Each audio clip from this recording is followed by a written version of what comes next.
dayaca iyo daadinta dhalinyaro badan oo dhiigooda u horay dalkan iyo amarro qaldan oo uu bixiyey oo ciqaab degdeg ah ay ka soo laabatay ayaa magaciisa ku xusan Cabduqaadir Maxamed Nuur Jaamac oo mar soo noqday wasiirkii gaashaandhigga Soomaaliya. burinta amarada taliyayaasha ciidanka xoogga dalka iyo kuwii lugta ee isaga kala dambeeyay xilka saraakiil hoose oo inta lacag la siiyay lagu shaqeeyay iyo gadoodkii ciidamada ee magaalooyinkii la qabtay sanadkii 2023 ayaa buug uu kaga qoran yahay dhinac Cabduqaadir Maxamed Nuur Jaamac. musiibooyin ka dhacay magaalooyinka Galcad, Cusweyne, Ceel la helay, Budbud iyo Sabansabley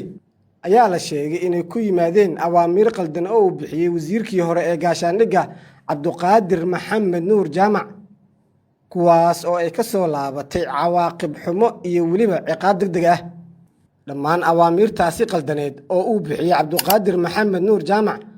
waxaa ku dhintay saraakiil iyo dhalinyaro badan, waxaana dadkii lagu waayay laga xusi karaa Allah u naxariistay Xasan Cismaan Tuure oo ahaa taliye ku-xigeenkii ciidanka Danab. in ciidanka ay ka soo baxaan magaalooyin waaweyn oo ay qabteen waxay ku timid amar la buriyay oo ka soo baxay taliyayaasha ciidanka xoogga dalka iyo kuwii lugta ee xilligaasi shaqeynayay, waxaana burinta awaamiirtaasi lahaa Cabduqaadir Maxamed Nuur Jaamac,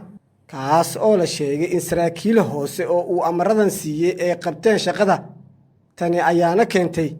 in dhibaato badan laga dhaxlo awaamiirtan qaldaneed.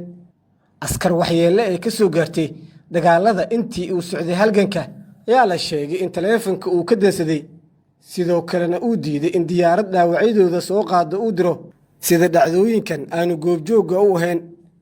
isbitaalka Amora Specialist waxa uu dalka keenay qalab casri ah oo adigoo aan qalin lagu marsin ama dawo lagu siin ayaa laga daaweynayaa hameeyirida ragga. waxaan xaadir kugu ah isbitaalka dhaqaatiir PhD sidata oo 20 sano wax ka badan ka shaqeynayay cilmiga cudurrada ragga.